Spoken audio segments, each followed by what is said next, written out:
So thanks everybody for joining. Today we have Fangli Liu from University of Maryland, who's going to tell us about circuit complexity across a topological phase transition. So please, Fangli, take it away. Okay, so first, thanks for inviting me to give this talk.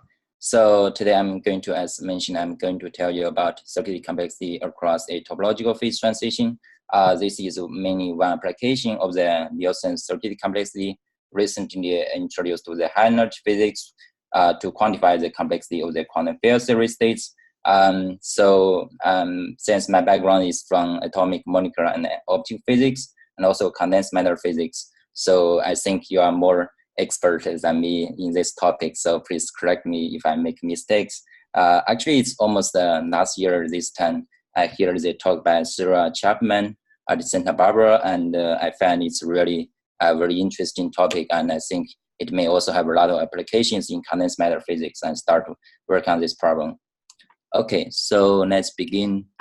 So first, why is the complexity? So the complexity can mean a lot of things. It characterizes how hard or how difficult it is to achieve a certain task. So here, the complexity mainly means the computational complexity. So it means the amount of resources need to solve a certain computational problem, such as time and storage, usually on a computational devices such as computer.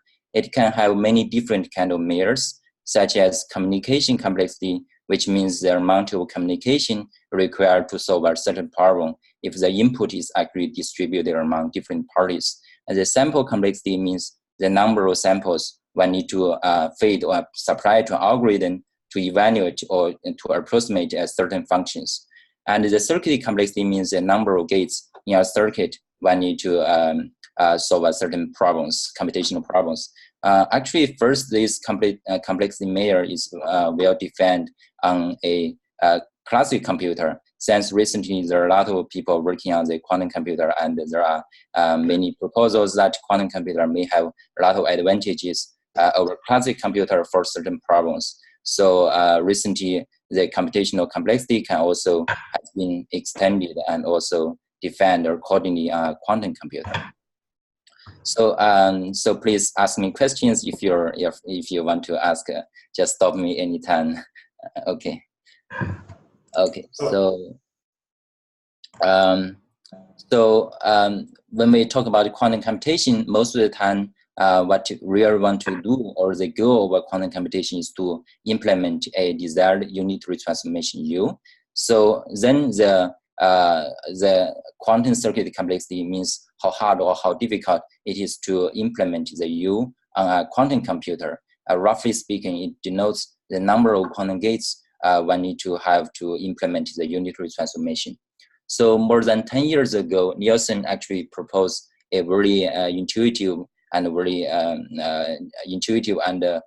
very good simple approach, actually geometric approach, to quantify the circuit complexity on a quantum computer. So the idea is actually pretty intuitive. So suppose that the UT is generated by a time-dependent Hamiltonian HT, and then one can write the unitary transformation in terms of a path integral form, and then one can decompose the time-dependent Hamiltonian HT in terms of some time-dependent function YIT and also some smaller piece of gates MI.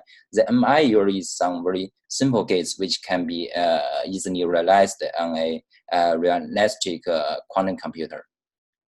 And of course, one can also have the boundary conditions, that is for t equals 0, the unitary transformation equals to identity, and t equals to some final time, the unitary transformation equals to the desired unitary transformation. And Nielsen proposed that one can define a cost function for each of the passes in the parameter space. Since there might be infinite number of passes, one can realize this desired unitary transformation.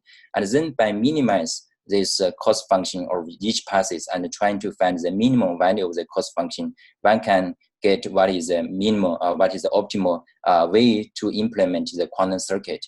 And also the minimum value of the cost function is actually corresponds to the circuit complexity. So, and then recently, since we have discussed the circuit complexity to implement a unitary transformation, the complexity of quantum states can be also defined accordingly. Suppose that we start from some very simple reference states, which might be very easy to prepare on a quantum computer, and then we want to prepare some target states. And the unitary transformation connecting the reference states and the target states is U. And then we say that the complexity of the target states is exactly just the complexity to implement the unitary transformation U.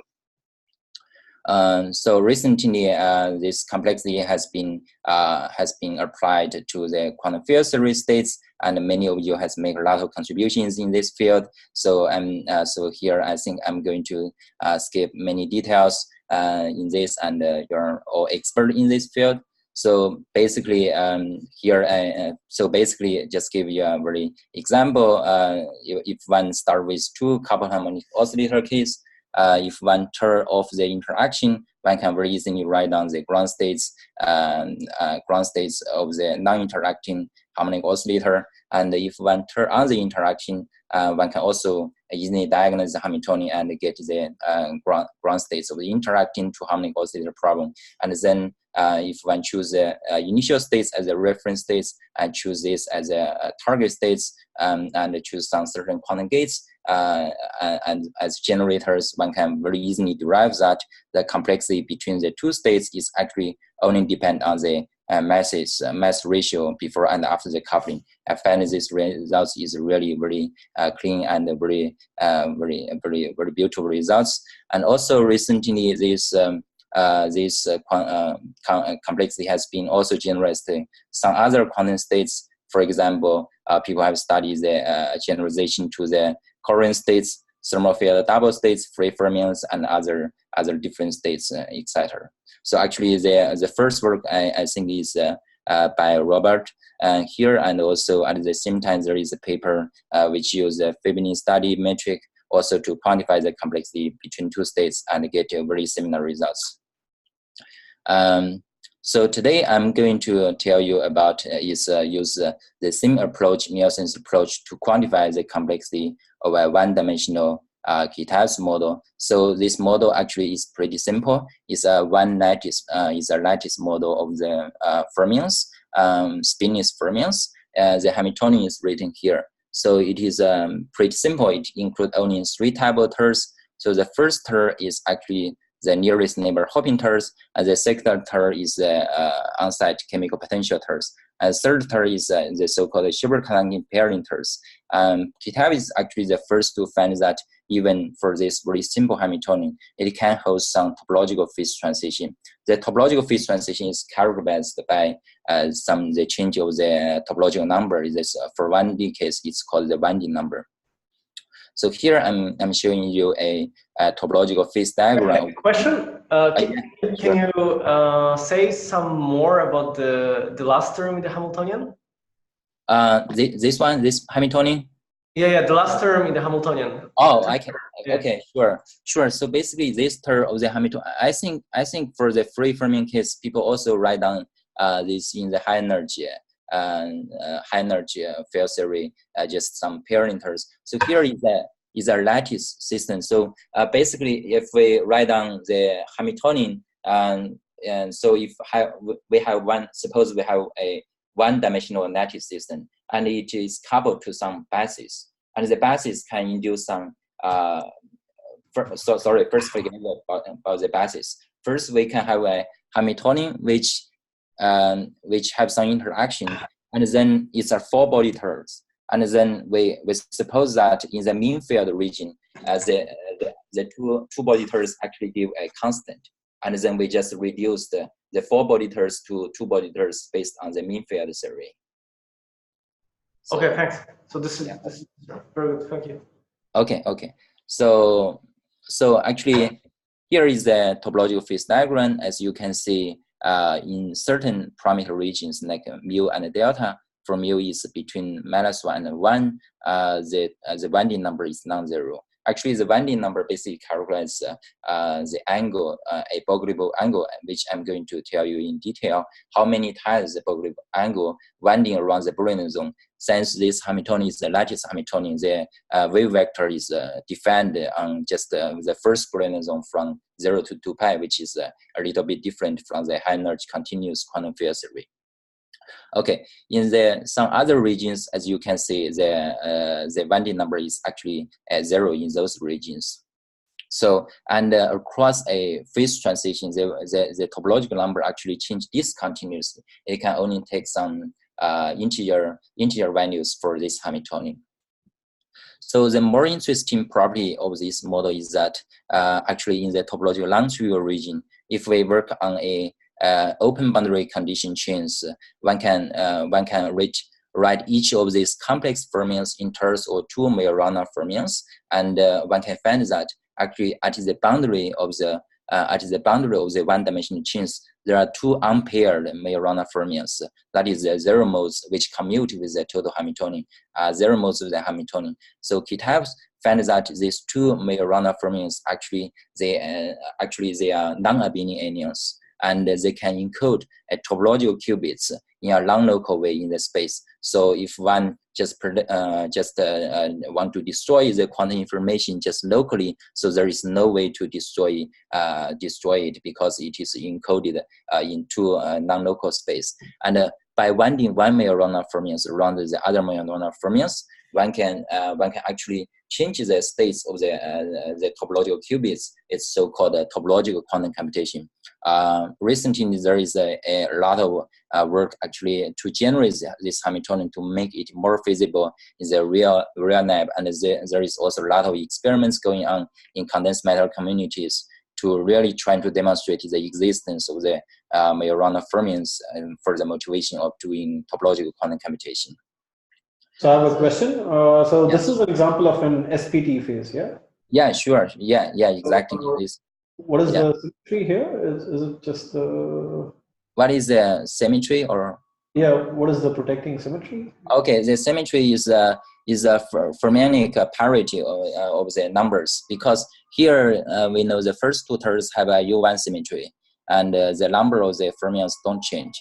And the last term actually you can only change by 2 each time. So that is basically the symmetry protected the Hamiltonian. And is this in the same? Is this the topologically non-trivial phase in the same universality class as the Haldane phase, or no? Haldane phase. Yeah, Haldane phase. I think it's might be a little bit different. I mean, it is bosonic, yes, but so it's not in the same universality class. Yeah, it's not. I think it's not. Yeah. And another question, so it's not yet clear to me, what is the winding number in this context? What is what? Sorry? The winding number? Winding number. I'm going to actually show you later the expression, the winding number actually. So it's first we can diagnose this Hamiltonian, and for each of the actually. Sorry, can you hear there is a car outside? Is that too noisy? No, I cannot hear anything actually. Like just you, so it's fine. Okay. Maybe I can close the window if that's too noisy. Okay. So it's after we diagnose this Hamiltonian, we can get for the ground states, each ground states K wave vector. We have a phase for each of the fermions in K space. And the winding number basically is how the phase change from when the K wind around the Brillouin zone.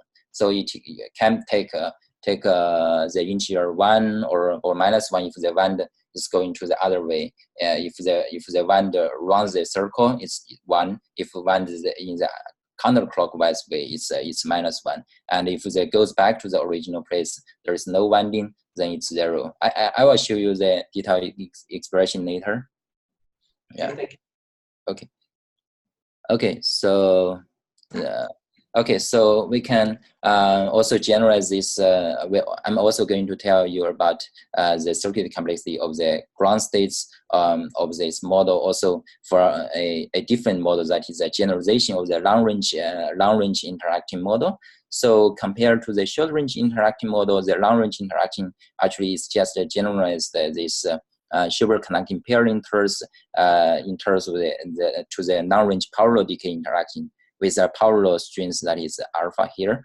So one motivation for writing down this model is that in a lot of AMO community atomic, molecular, and optic experiments, the interaction is actually long range instead of short range. For example, in the Rydberg systems, atomic systems, or trap ion quantum computational setups, we also end up with some power law decay interactions. So this model is first proposed by my advisor Alexei and also collaborators. So the interesting topological property of this model is that for the really truly non-range, that is alpha smaller than 1, in this case, one actually has has different topological phase transitions compared to the short range one. For alpha bigger than 1, it's pretty much the same as a short range interacting model. But for alpha smaller than 1, as you can see, the topological phase transition only occurs at the chemical potential that is equals to +1 instead of -1. So here is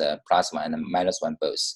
And so also to answer the question of the Wanding number, here actually I find there is a schematic way to see the Wanding number. So after we diagnose the Hamiltonian for each of the momentum, because it's translational invariant, for each of the momentum actually there is a phase theta k, and then for the one here is you can say if the k goes from 0 to 2 pi, the phase goes around one circle, we get the Wanding number to be +1 or -1.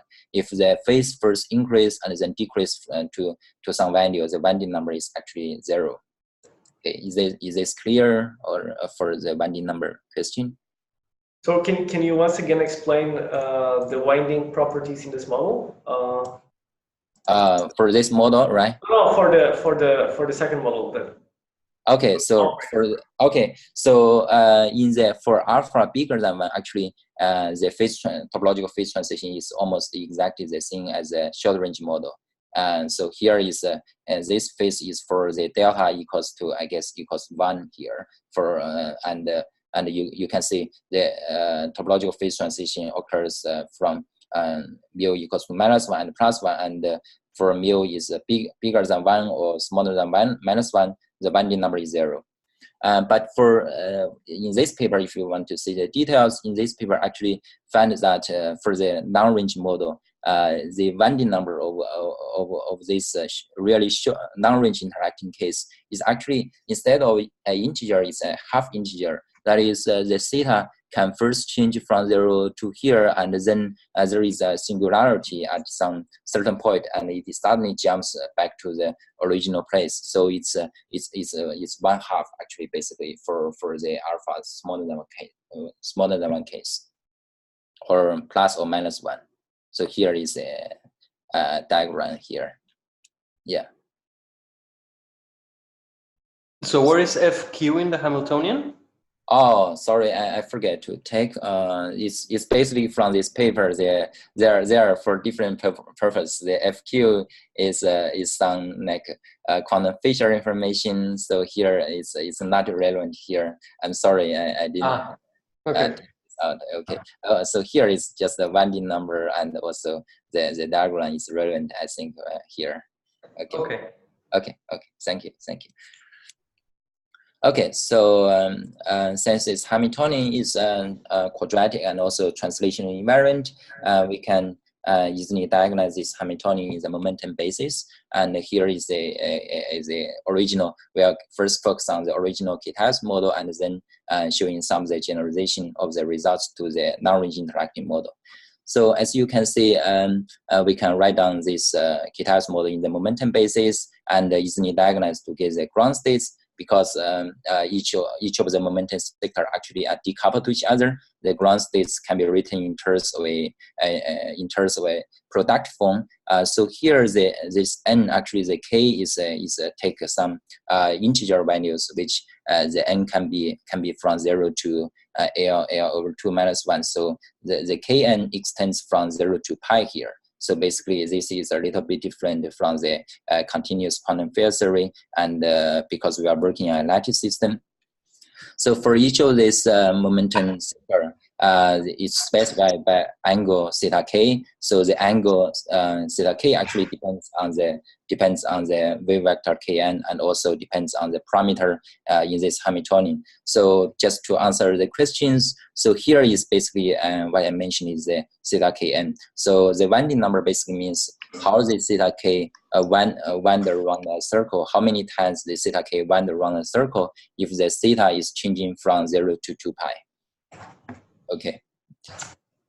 So, and then from the expression of the ground states, we see that only a pair of fermions k and minus k are coupled to each other. This is very similar to actually to the harmonic oscillator problems. So then we can just using what we use the intuition of the work by Roy and other people. So just first derive just for a pair of fermions for one momentum sector k, and then we can generalize this circuit complexity to the whole ground states.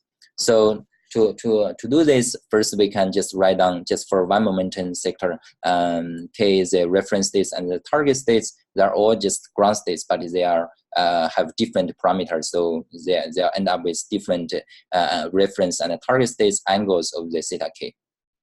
So if we write the reference states and target states in this form, the unitary transformation connecting the two states is basically just a simple 2x2 matrix, and then one can use what we have, the Nielsen's approach, just to quantify the complexity to implement the unitary transformation UK. So actually this is first derived by in these two papers, Lucas and also Rafis, these two papers. So here I'm not going to talk too much details. Just I just want to go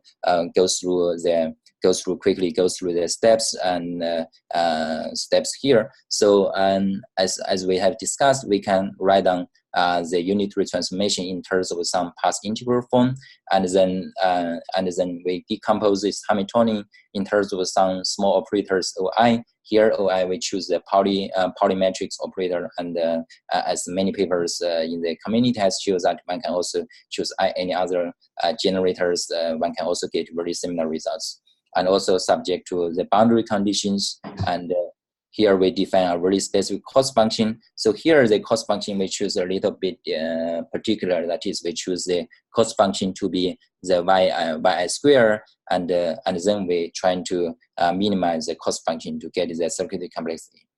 Since this is just a 2x2 matrix, one can very easily parameterize the unitary transformation in terms and get the and trying to minimize the cost function by subject to the boundary condition. And then one can easily derive that actually the circuit complexity for this unitary transformation only depend on the angle delta theta k difference for this particular momentum sector. Okay, so we can also compare this to the bosonic system. We know for bosonic system, it's only depend on the mass ratios before and after the coupling of the harmonic oscillator. Okay, so now we are in a position to study the circuit complexity for the ground states, because as we have discussed, the ground states can be written in terms of a superposition for different momentum sectors, and also the unitary transformation which connect two ground states is basically also can be written in terms of a product form. So just remind you here, the reference states and the target states, we are just choosing two points in the parameter space. So for each points which can correspond to a particular ground states, and for we choose two different points, and we are calculating the circuit complexity between these two states. So in some cases, we are shown there are distinguished behavior when the two states are in the same topological phase region, and or if they are in the different topological phase region. Okay, let's come back. So the complexity between the two states is basically just summing up all these momentum contributions theta k. As you know, it's basically can be written in terms of a very simple form. The summing up of the delta theta k n square, because we choose a particular cost function. So there are a few comments about this expression of the circuit complexity. So first, because we are dealing with the lattice of the system, if we choose the lattice size to be infinite, actually we can replace this summation to be an integral, and we can derive that the circuit complexity exactly proportional to the volume of the system without any truncation of the momentum. And take the U way or IR limit. So this is a little bit different from the continuous quantum field theory. And the second one is if we specify each of the states in the parameter space as a coordinate or assign a coordinate to each of the states, which enabled by those angles, theta k0, theta k1, and or the theta kn. And then we can just think about this complexity between these two different states is the distance square in this high dimensional space, and the optimal passes is actually a straight line which connected the 2 points. And the third one is, as we have discussed, we can also compare the winding number with the circuit complexity. As we know, the winding number actually calculates how many number of times theta k wind around the Brownian zone just for one state. For one state, we can define whether the winding number is 0 or 1. So, however, it's our standard tool to calculate the topological property of this model or topological phase transition. So here, the circuit complexity is actually a quantity between any two different states, and we are going to show that one can also use this circuit complexity to basically detect the topological phase transition. Okay. So any? I have two questions. Sure. So one question is, can you say once again what you wanted to highlight in the first point when it comes to a difference with field theory, because I didn't get it. And the second question is related to the point 3. So when you define the circuit complexity, you add up phases. So these phases you take mod 2 pi, mod 4 pi, or what's the procedure? Okay, so for the first question, what I want to highlight the difference from quantum field theory, right? Yeah. So I think here basically the difference is here, as we are taking a lattice system, or the Kn is actually the number of the momentum modes actually proportional to the system size. So then if we replace this summation to an integral, it's exactly a proportional to system size without any truncation. I remember there are some, but I'm not sure, there are some truncation to show that because there are some people people have been discussing whether the circuit complexity equals volume or equals to action conjecture, and make some comparison to that, use the Nielsen's approach. So basically here I just want to say here is exactly proportional to the volume of the system. I think that's it. So I think in these field theory studies that are in the literature, the ones that I'm aware of, it is also proportional to the volume, or it can be also proportional to the volume, because the same follows in the sense that you have a sum over a number of terms that is proportional to the volume. Okay. So even for the continuous theory, K is right. Well, these continuous results always require regularization. So actually, okay. Are always secretly involving some cutoff. Like this cutoff can be taken to be the standard lattice cutoff, as you do here, or introducing an artificial cutoff in momentum space. There's always, this always eventually lead to measuring the volume in the units of the UV cutoff. Oh, I see. Okay. I get it. Thank you. Thank you. Yeah. Okay, for the third one, so sorry, what's the question? My question was like, maybe it's my misunderstanding of the complexity of fermions, but the definition of complexity involves sum over the phases, right? Yeah, some of the phases, delta theta k. But yeah. these phases are defined mod some number. Is it like defined? Yeah, I think here we take mod 2 pi here. Okay, and then if we take the phases by mod 2 pi, what do we mean by the winding number? Winding number is, okay, so it can only change from 0 to 2 pi. Okay, so I think I can show you later also.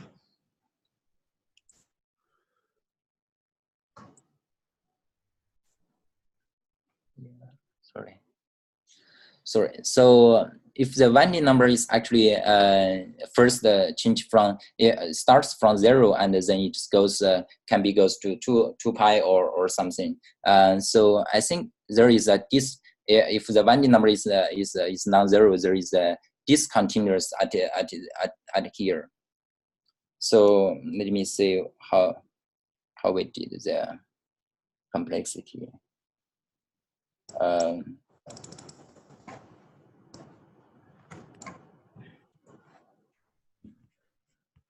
Well, I think it's fine to discuss it later, or maybe you can drop it. Yeah. I don't want to stop the talk for Okay. the same question, but thanks for.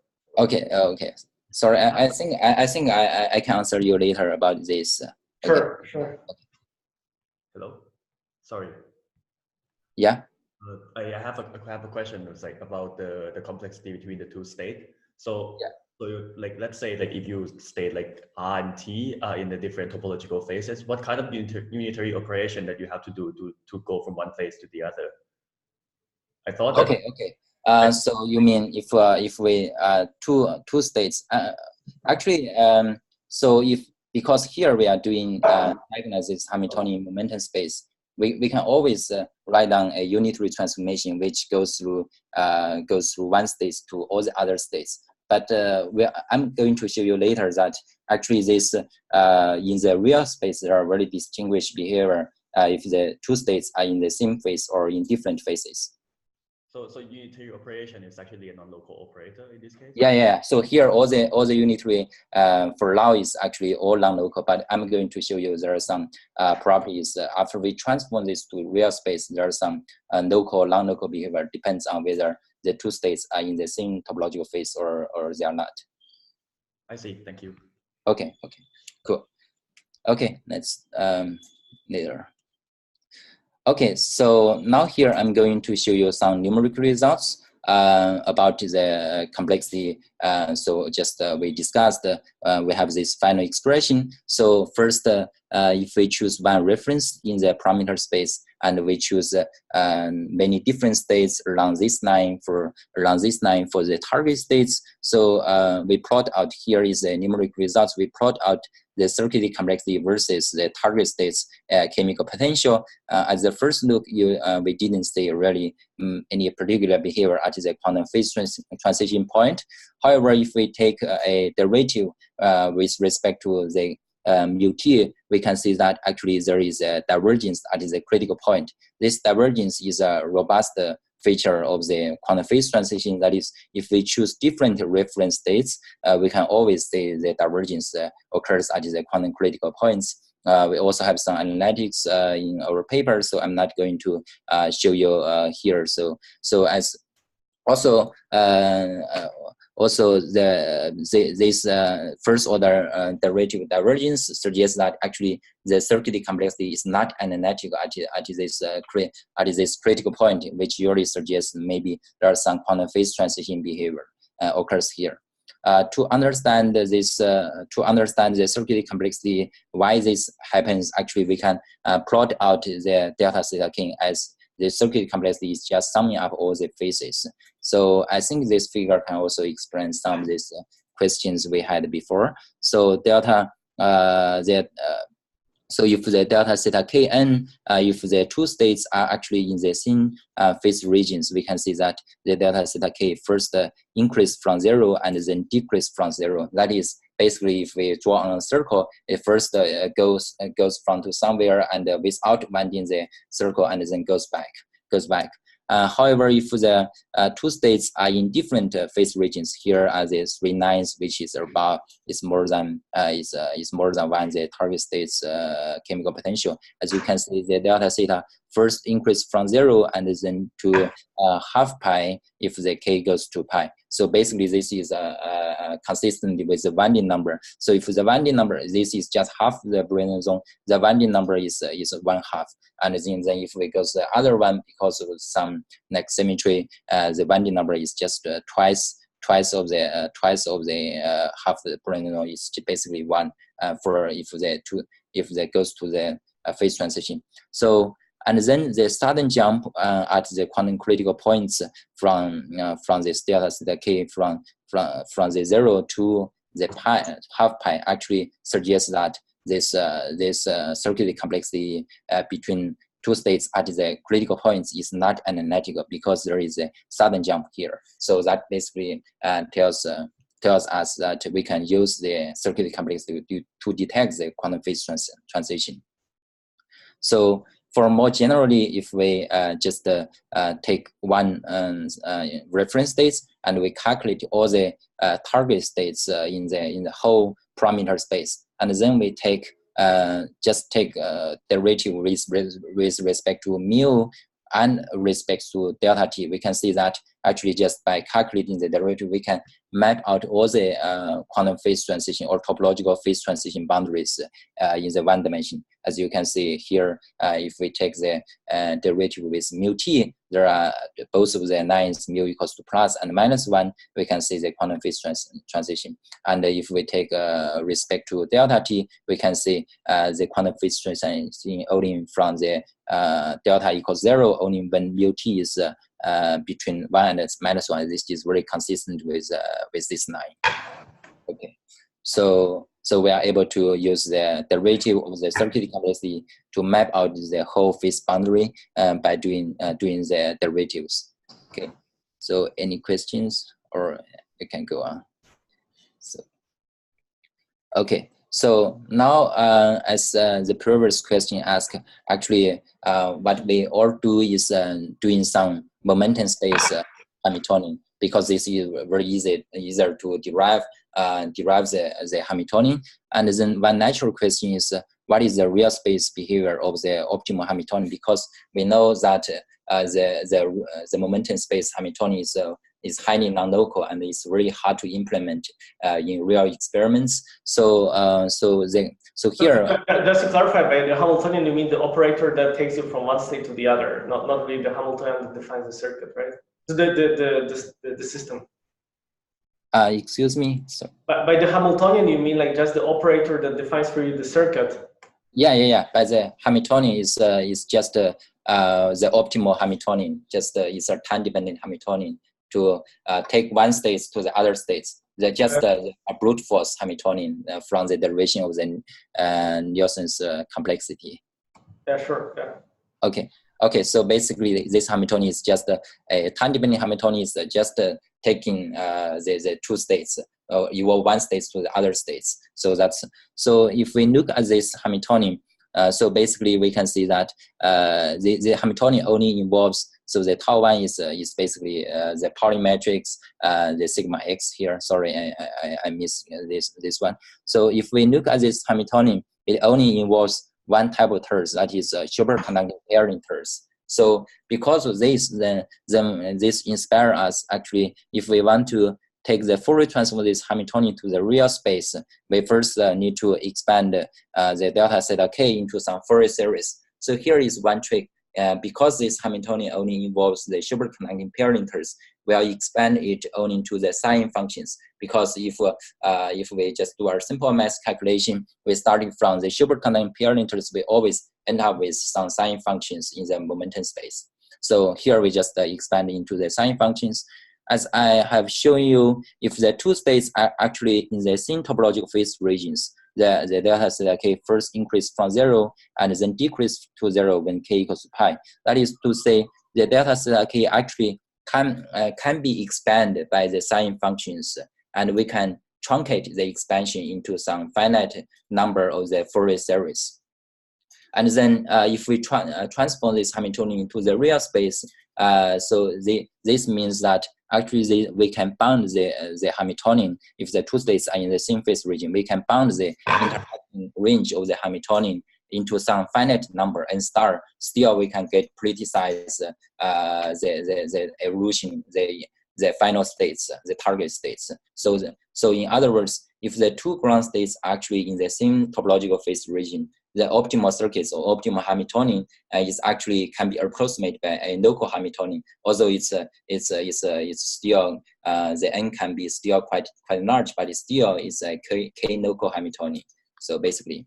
However, if the two states are actually in different phase regions, as you can see, the delta theta k first increase from 0 and then increase from to half pi. So then the delta theta k, there is no way to expand the delta theta k into the sine series for some convergent expansion. So then that means if we transform this into the real space, there is no, one cannot bound the interaction range of the superconducting pair linters to some finite number of n star. So in other words, if the two states actually in different topological regions, the optimal circuits must be a long-range Hamiltonian. Actually, in this case, it must extend to the whole system, whole lattice system. Okay, so is this clear for the previous questions? So just to clarify, yeah, I think I understand what you're saying, but there is no change in the complexity, that the complexity becomes somewhat larger if you use a long-range Hamiltonian. Yeah, exactly. Because here I think we are all starting with the momentum space. So it's non-local. So the number of the complexity cannot tell us anything about whether it's in the same phase or different phases. Only whether the real space is local or non-local can tell us any information about it. But somehow the derivative of complexity, in this sense, like the derivative of the behavior of derivative of complexity, distinguishes between using local and non-local Hamiltonians. I mean, one can view it that way, right? Yeah. But yeah, that's a good point. Actually, we're also thinking about this point and still working on how to connect the derivative also to the local and the non-local. It's actually connected. If the derivative is if it's non-analytical, maybe we cannot expand into the sine function that's closely related, I think. Okay. Yeah. So I also have a related question. Yeah. So this is about your current slide and also the previous part, which is you concluded that the complexity must diverge at the critical point. Yeah. So that kind of matches the intuition one expects from a phase transition, because two states are in different phases. If you cannot find a local quantum circuit that can connect them. Yeah, exactly. I'm actually going to talk in the next slides what you're saying. Okay, then maybe I'll hold my question. Okay, sure.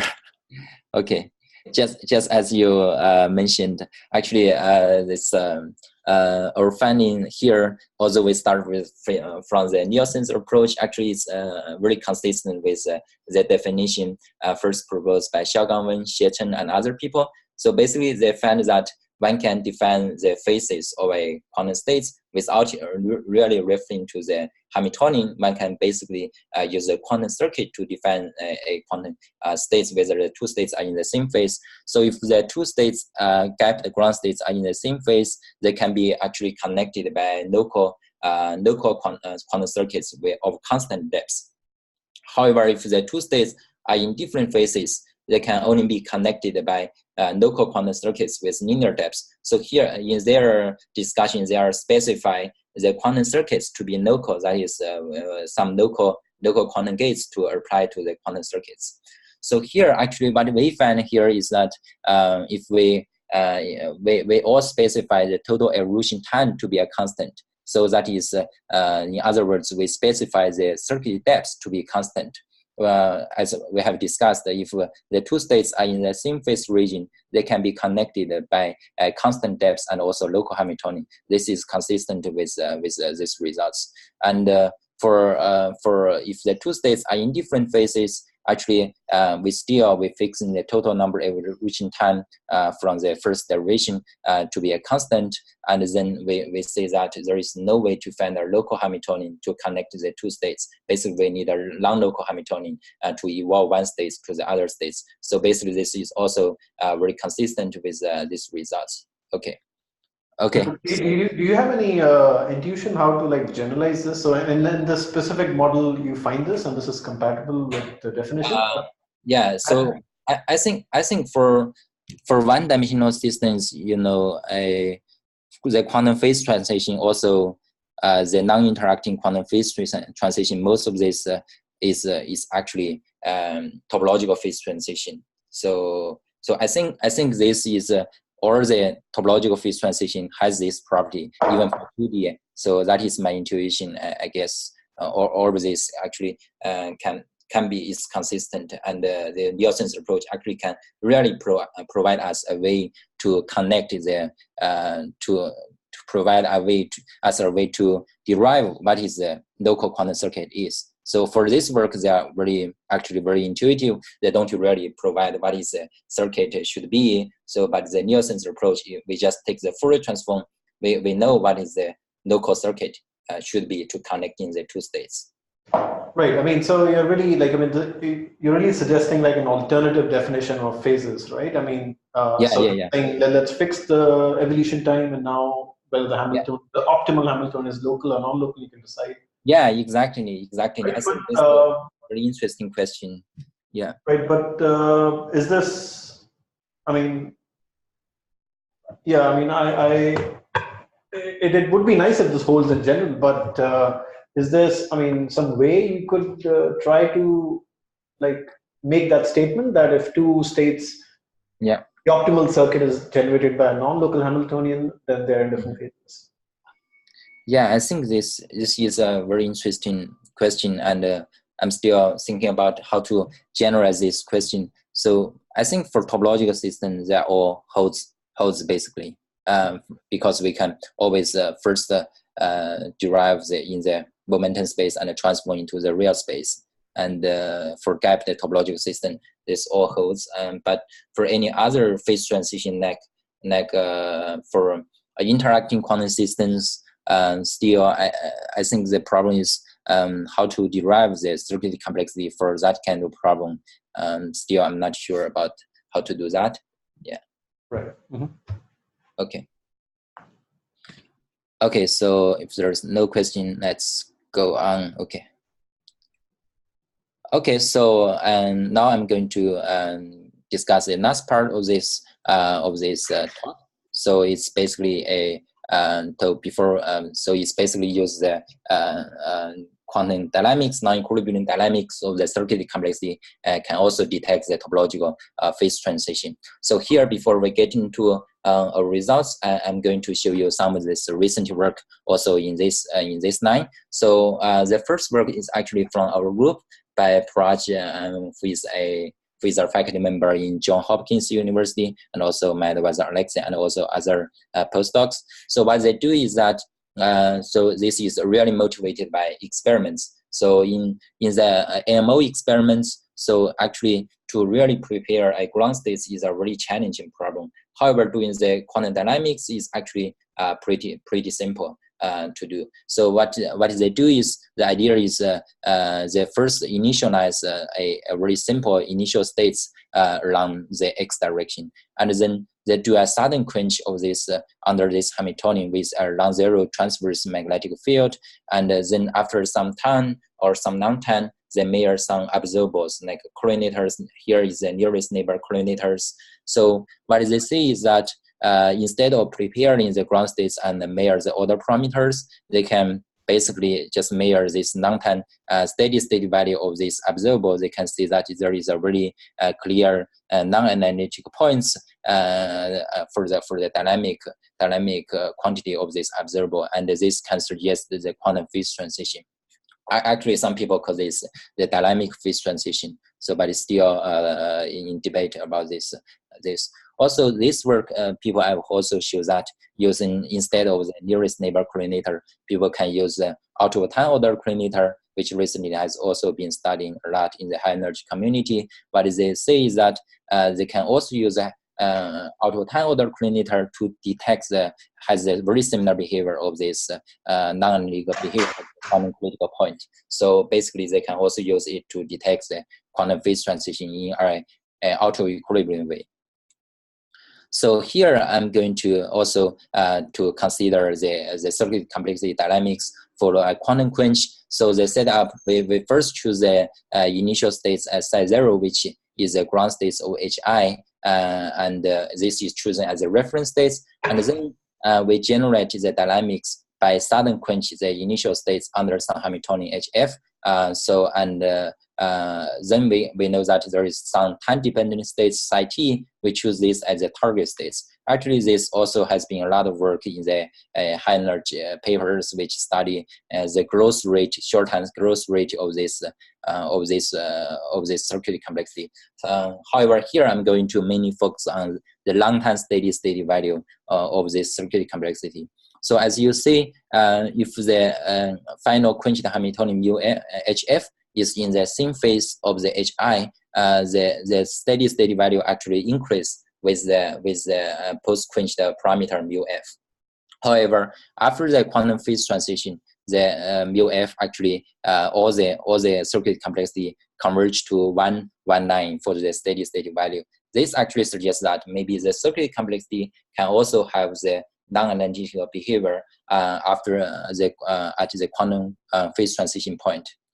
So here we plot out the circuit complexity versus the final quenched Hamiltonian mu f. As you can see, indeed, very similar to what people did use the nearest neighbor coordinator, also out of time order coordinator. There is a really clear non-analytical points at the quantum phase transition points. Also, this is a very robust feature of the quantum phase transition. It doesn't really depends on what is the reference or what is the initial states we choose. All of these initial states actually can give us the non-analytical behavior at the critical points.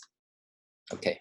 So a question, like, can you elaborate a bit about this mysterious saturation that like all these curves collapse to a single answer? Yeah. So here I think this is collapsed to a single curve. This is only occurs for the initial reference equals to 0. Actually, the case. Oh, however, okay. Yeah, for other they may not converge or here we haven't looked into. I think maybe they're also converge to some very steady value, large value for mu f. They may converge to some value, but I'm not sure here. But yeah. Okay, but the non-analytical point is the general feature for this. Okay. Okay, so as I have promised you, I'm also going to tell you some of this generalization of the long-range interaction Hamiltonian. So just remind you, this Hamiltonian actually has a different topological properties. The winding number can be half in the for alpha smaller than 1, and then here I'm showing you some of this also some of the numeric results. Also both for the ground states and also non-equilibrium steady state of the circuit complexity when alpha is basically chosen as 0, so it's this 9. So as you can see, the first order derivative of the circuit complexity indeed only diverge only at mu t equals to +1, and there is no divergence at mu t equals to -1. This is basically consistent with the phase diagram. And for the non-equilibrium steady state, we also show when this divergence, this non-analytical points only occurs at mu f equals to +1 instead of mu, and there is no non-analytical points at mu f equals to -1. So this is also basically consistent with the more general topological phase transition behavior for the which is happens in the long-range interacting model. Okay. So okay, that's pretty much it. So here is a short summary first we have used Nielsen's circuit complexity to quantify the ground states complexity of the Kitaev's model, both for short range and long range, and we find that it can be used to detect the topological phase transition both in and out of equilibrium after some quantum quench. And also this Nielsen circuit complexity actually builds a really natural connection between two different definitions of topological phase transition. The first one is using a Winding number definition of topological phase transition, and also the second one is use a quantum circuit definition of the topological phase transition. So as asked by previous question, this may also have many extensions or generalization of this work, which is still future works here. So here are some interesting future directions, I think. So first, we can easily generalize our work to the high-dimensional topological insulator case or superconductor case with or without long-range interaction. For example, the 2-dimensional chain insulator, also the 3-dimensional wire semi-metals, and actually there is a very recent paper which has generalized our results to the 2-dimensional topological insulator case, and find that what we find here is pretty general, and also they show very similar results even in high-dimensional quantum systems. And the second question is very natural, actually, is how to quantify the circuit complexity if we start from the quantum gates in real space, and also in the case of interacting systems. Actually, this is pretty challenging problems, and also this, I think, is also related to the in the quantum computation community, the quantum optimal control. But there is only some numerical results in this field, but the analytics might be quite challenging for this. And how about how to quantify the circuit complexity prepared using some algorithms which can realize in recently trapped ion quantum systems. So basically, in this paper, people have talked about in the near-term quantum devices. There are some certain algorithms like the hybrid quantum and classical algorithms can be very efficient to prepare some certain quantum states. So is there any possible ways to quantify the circuit complexity for this particular preparation protocols? That's also might be interesting. And the last one is how about the circuit complexity of the Latinger liquid theory, which is pretty much a free bosonic quantum field theory. Also, this Latinger liquid theory is a no-energy approximation of the XA model, and then by calculating using Nielsen's approach to calculating the Latinger liquid quantum field theory, maybe one can find very efficient ways to really prepare a interacting quantum many-body states. Okay, so also there is some very complicated numeric works to have been carried out to prepare the many-body XXA model, the ground states or XXA model. So the question maybe the Nielsen's approach can shed some light on this problem. Okay, so last I want to thank my collaborators. This is Alexei, who is my advisor. John is a graduate student in our group. Seth and Jean Rex are postdocs in our group, and Paraj is now a faculty member in GHU. Actually, we are all mostly working on the MO physics and also condensed matter physics, quantum computation interface. So okay, and also most important, thanks for your attention and also the invitation. Yeah. Thank you.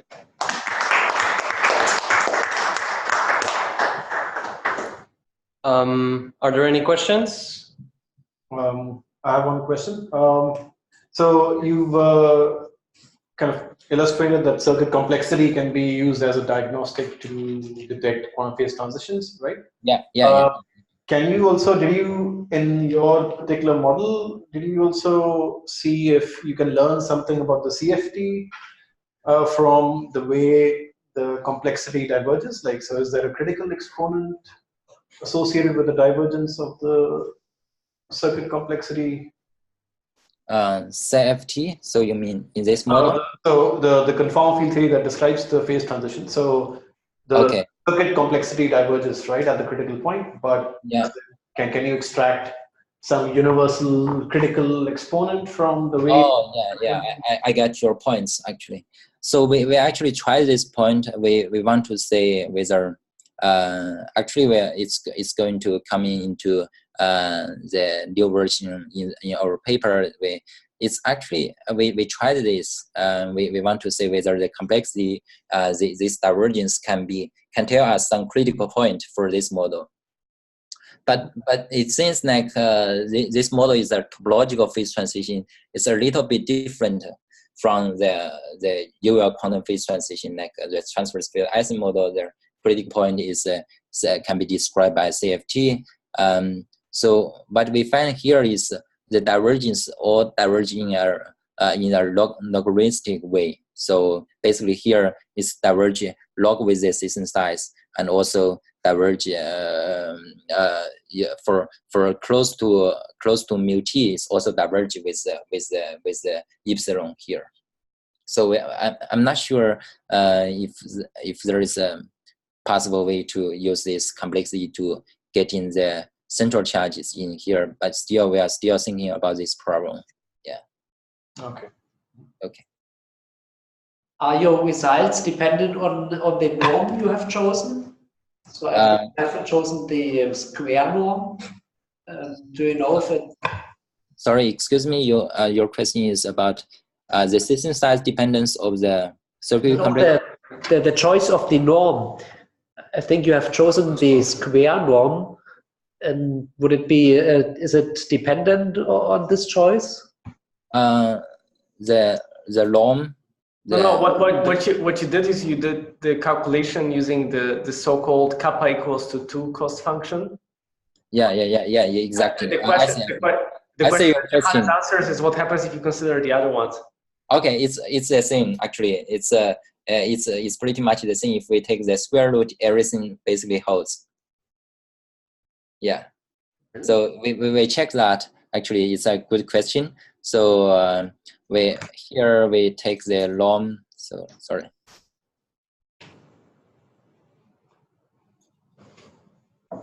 So here we take the square. So we also take the actually if we take the square root is basically a square root or the because this is universal actually. This sudden change of the delta theta k is universal. And then if we take any other function of the circuit complexity, it basically means the delta theta k maybe not square, maybe just summing up all these absolute value. It's also there is a discontinuous here, and then it's also give rise to non-analytical points at the phase transition. Okay. Yeah.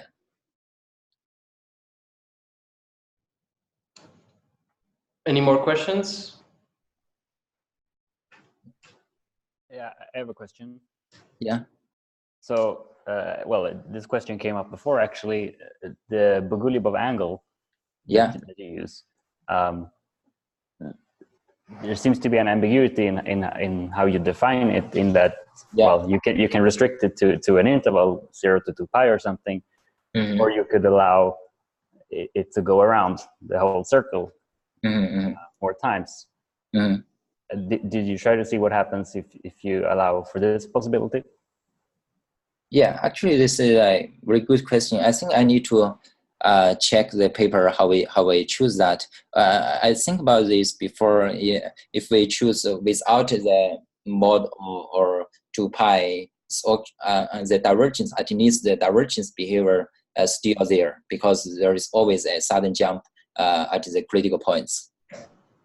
Yeah, I think I need to check. I forget about this. How we choose to specify the angle. Yeah. Okay, thanks. Okay, thank you. I think I can get back to you. Yeah, later. Anything else? No. Well, if not, then let's thank Fangli again. Thanks, guys. Thanks.